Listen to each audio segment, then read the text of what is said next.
Ayun, good morning mga traps. Ay palusong na ng bukid. Dadalhin na rin natin yung buto ng palaya. Ito 3,000 isang lata para maibabad na rin ni paring Carlo at maisingit na rin doon sa Ampatola. So let's go. Ayan, lusong na tayo. So yun mga traps, at ipagpapatuloy na natin yung ating pagpapatubig dito. Bali magmula doon hanggang dito na. Ayan. Makulim naman ang panahon, pero hindi tayo pwedeng umasa magkaganyan. Hindi po pwede yung hintayin na natin yung ulan, uulan din yan, yung mga ganong sistema. Kasi ano yun, palpak. Pagka patubigin ng gulay, kahit anong halaman patubigan kung may pampapatubig, ganun lang yun. Kung maulan man siya, hindi, okay, mas makakaganda. At yun nga pa lang sa may ampalaya, saka sa may sili ni paring Carlo doon, nilagyan ng daan tubig, inararuhan na. Yun yung parang sumingaw, pasingaw din sa mga halaman. At bukas ito naman, dadao pa naman yan mga trops dito papunta dyan maging Kataklob. Ayan. So yung talong patubig pa rin ngayon. Nali dalawang araw pinapatubigan din yung talong saka yung kalamansi pa. Ito nga, ayan yung mga kalamansi. Pag nangyari sa talong kasi pwede nang i-shortcut dun sa may gitna yung hose at dun na ibabagsak lahat yung tubig. So yun, at kami kakain muna, almusal. Pre, kumain na!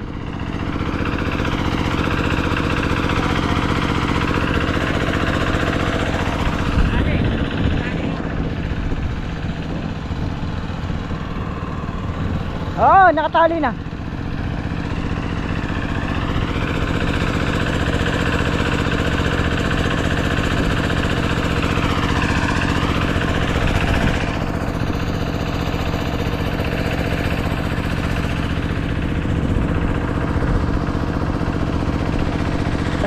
So yung daan, ayan, nahinto. Di ko alam kung hanggang doon lang, kasi may malalim doon. Yun ang tinambakan ng tinambakan. Tapos ilang araw na rin hindi umaandar yung bako. Hindi ko alam kung sira o hanggang doon lang yung tatambakan. Pero ang sabi nila na aayusin daw nila yung pati yung mga malalalim dito. Hindi lang natin alam. Yan yung dumadaan sa sa gitna ng ilog, yung bako na yan. So yan mga katraps, bali ito yung pwesto na yan, yung nandun na lang pinapatubigan. Itong mga nandito tapos ng patubigan yan. And dito meron pang ilang dayos, dun manggagaling yung tubig nya pupunta rito kasi mataas doon, pababa rito.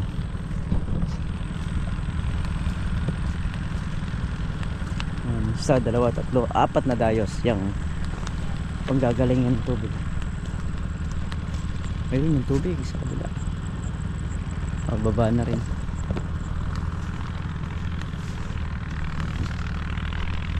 Kung katabi namin palay, ayan unstable.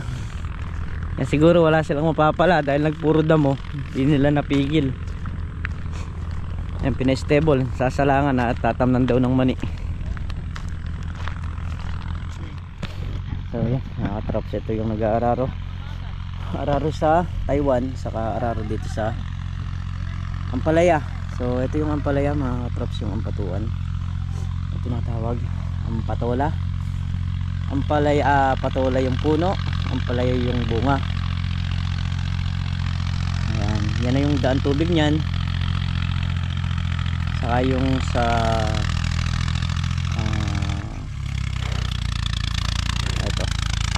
kilo.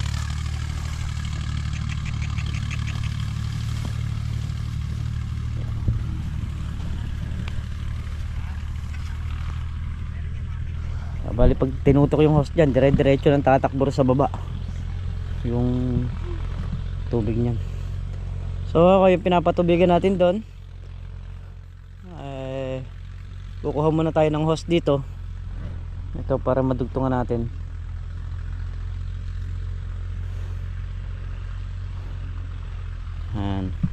So nakadalawang dayos tayo. Takbo naman doon sa patubigin. Ano lang tayo, balik kasi yung sa patubigin naman, pagka nadugtungan mo na ng hose na itutok mo na, okay na. Pwede ka na ulit tumakbo rito. Anon, makabawas ka ng dalawang dayos, balik ulit doon, lipat ulit ng hose. Ito yung hose. Kabatakin ko muna doon. Dito na tayo. Isa, dalawa, tatlo, apat, lima, anim, pito, walo, siyam na dayos pa yung dito sa may baba. Pero yung itaas mga traps kasi yung nasa taas na yon, yung Voltron yung magpapatubig doon. Pero kung kaya naman natin paabutan dito, paabutan na rin natin para makatulong doon sa Voltron din. Kasi yung sa Voltron papatubig pa rito sa may talong. So titingnan ko na rin yung tubig dito panabas.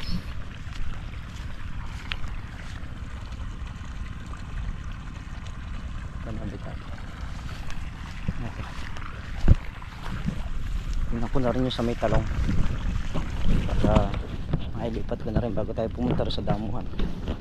Ito yung sa talong.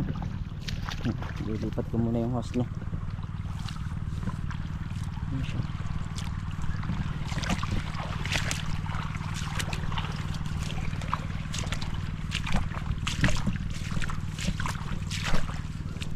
Ay, meron pala.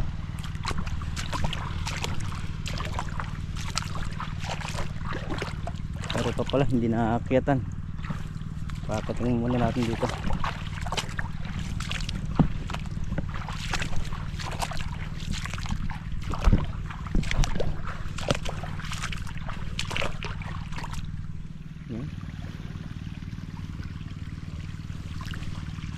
Kalamansi. Yan yung mga kalamansi rito mga traps.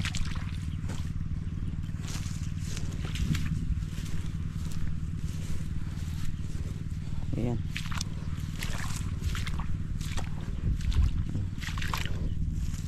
Labong na ito 5 months ang mga kalamansi, pero malabong na sila. At yung mga talong na nahuli, may mga bunga na rin. Ayan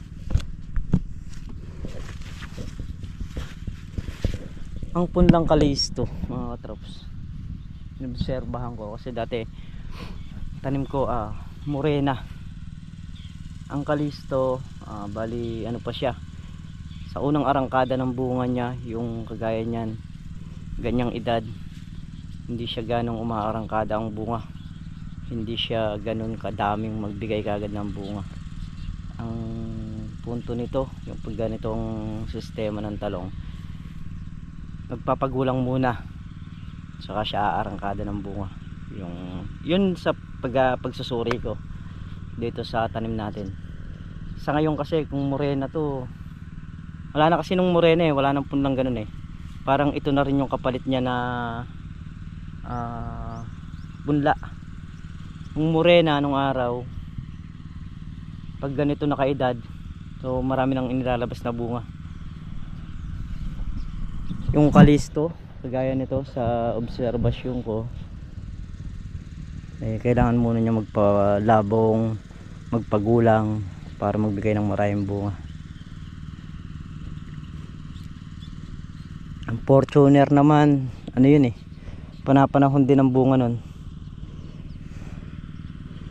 So yan, bali itong dice na to, yung tatlong sunod-sunod na to, pag nangyari ito, nilipat na natin yung hose doon kasi may tatlo pa ron. Tatakbo naman tayo sa sitaw. Lilipat ko na yun kasi sigurado sad-sad na yun. At pagkayari natin doon, tatakbo tayo ron sa dinadamuhan. Para kahit na nakakabawas tayong pa konti-konti, natutulungan natin silang magdadamo.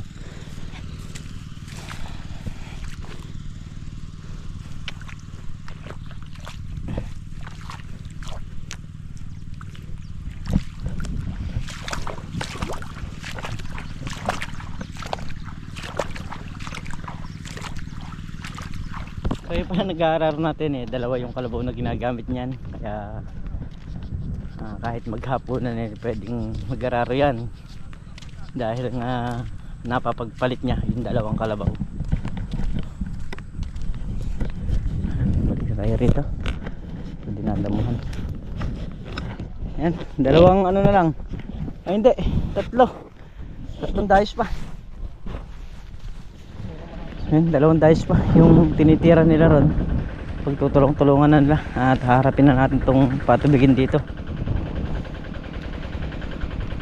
Hihinaan ko lang sandali yung makina para mailigo ko yung hose na malaki. Hindi natin maililigo yun pagka maandar ng todo yung makina ng ganyan. Kailangan hinaan. Yan, sad-sad na ron. At ito na yung hose na iligo na natin papunta rito. Itong tatlong dice na sunod-sunod na to.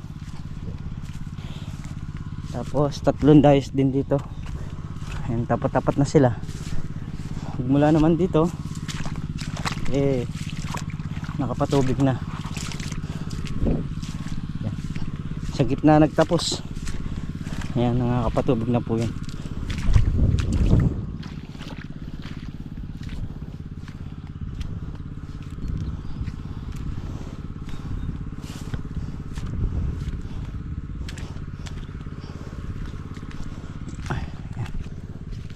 Tapos na pong patubigan.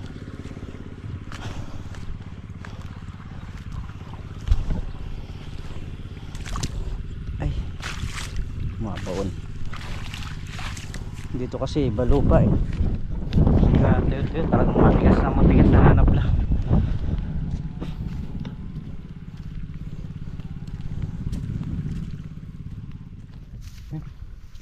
Binutas na natin dito para sumadsa dito sa kabila. Ayan, bali 2, 4, 4 na dayos. Ay, 4 na kalamansi. Ayan sila, nang inaayos nila yung balag dun. Tayo focus muna tayo rito. Andito na rin yung tubig, malapit na lang. Pag sumadsad dyan, bibiling naman natin dun sa kabila.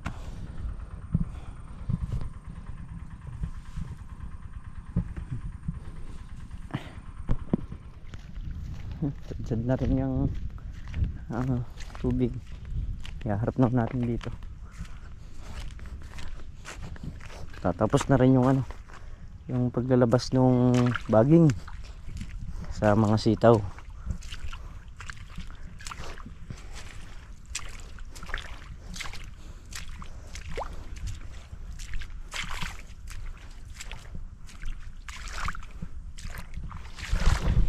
I-check muna natin. Mas mainam yung sigurado. So ito, yung mga talong na ganito, natanggal na yan. Wala namang nangyayari dyan, kahit na lumaki yan, ganyan na rin yan. Ganyan na yung sistema niyan. Kasi nga, pag bumaloktot yung talong, wala na. Sa segunda na lang mapupunta yan. O baka kuminsan di pa mapunta ng segunda.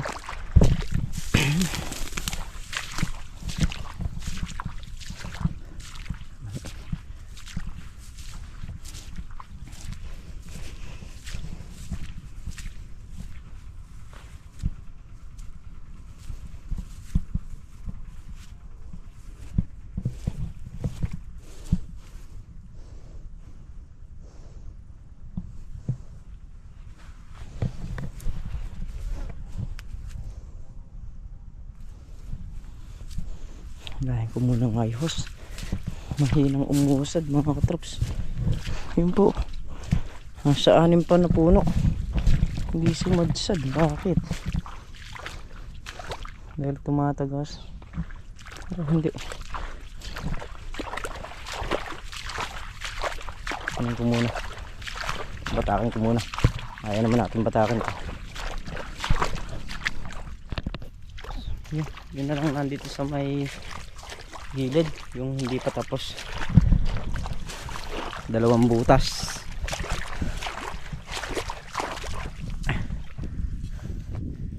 Ito. Ayan.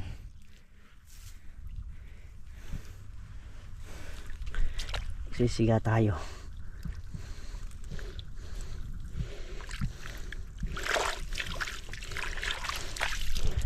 Yan na lang. Ito na lang 2 magkasunod na to. Ayan.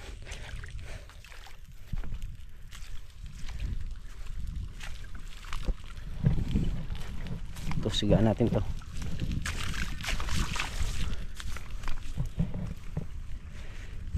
Tuyo na yung mga ano.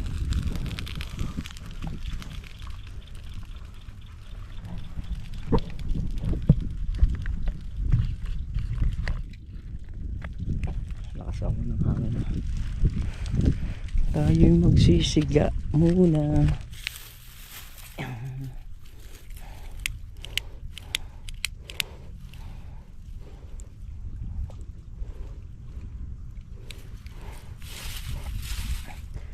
Hindi yung naagad yung mga sukal eh.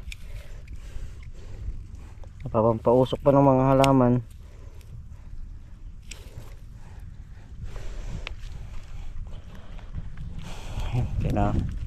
Kailangan na naman natin ang gamit niyan sa talong. So ano na lang to eh, baka hindi na magkasya to eh.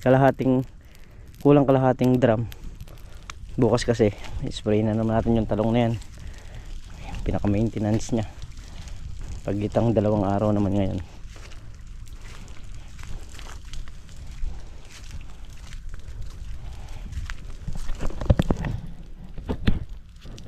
Yung balag pinapalitan na ng kawayan. Ayun, kapatay na tayo ng makina mga katrops. At ang ating pinapatubigan dito eh malapit na rin sumadsad. Pero sisilipin muna natin bago natin patayin para sigurado tayo.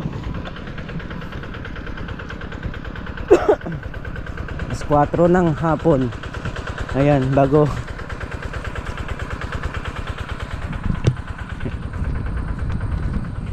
nandito na lang.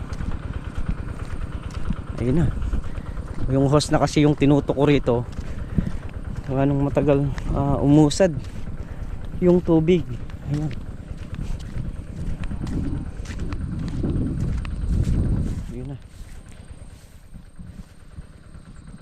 Okay na mga katrops.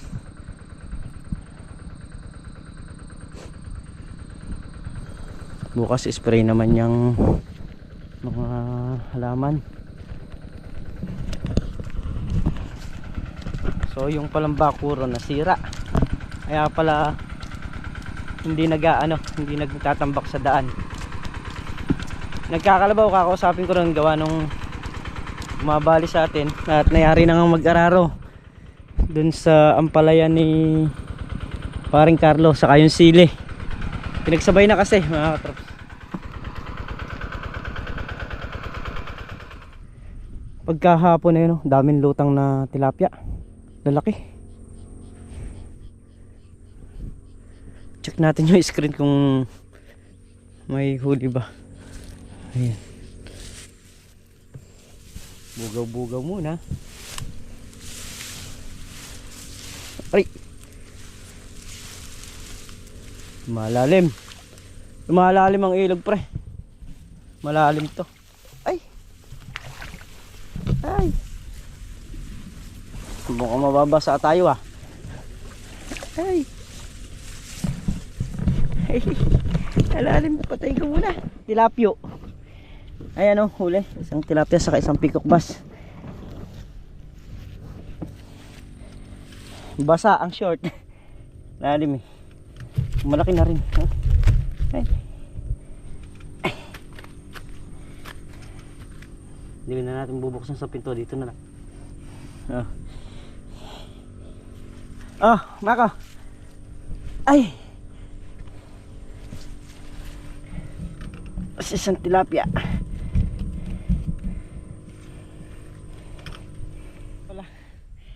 Kaya pala hindi nila makuha-kuha, medyo malalim na rin. Malaki ng tilapia ang lumulutang. Ayun o.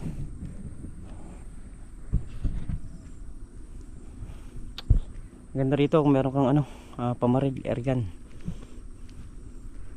Pipiliin mo. Ito, nagkakalabaw. Umani ng mais dito. Tabi natin. Hindi makakaraan dito. Mahirap ang daan. Ayan o. Pataas. Boss, magkano yung kukunin yung pera? Natin ko na lang sa'yo mamaya. Babayaran mo na ba yun, boss? Yung sa may ampalaya? Oo. Magkano ba yun? Boss, yung sa sila, 500. Ito yung tinambak na ano. Kaya hindi pwedeng dumaan yung sasakyan. 1,000. 1,500. Oo. Sige. Gawin mo ng dalawa. Ha? Dalawa. Dalawa. Yung babalihin ko. Ah. Bakit 5? Oo, sige. Ha? Pera rin. Oo, sige. Hindi nga. Oo nga. Ganun Mamaya. yung bibigyan mo sa akin. Balik kayo 500. Oo nga. Mamaya. Sige, 2,000. Ano? Oo. Sige, boss. Sige. Gawin na ako. Oo. Ayan. Ito yung ano. Daan. Kaya hindi tayo pwedeng dumaan dito. Puro dito lang. Boss, hindi yung brace sa'yo dyan. Hindi talaga pwede rito. Kung kariton to. Boss. Tumunga mo na. Sasakay na ako sa kalabaw mo. Ang bait ba ta? Takbong 120. Takbo 120 yan. Naman ito malapad oh. Taba. Si Bapols. Ayan. Si Tanggol ang humihila sa kariton. Si Bapols yung tangay-tangay.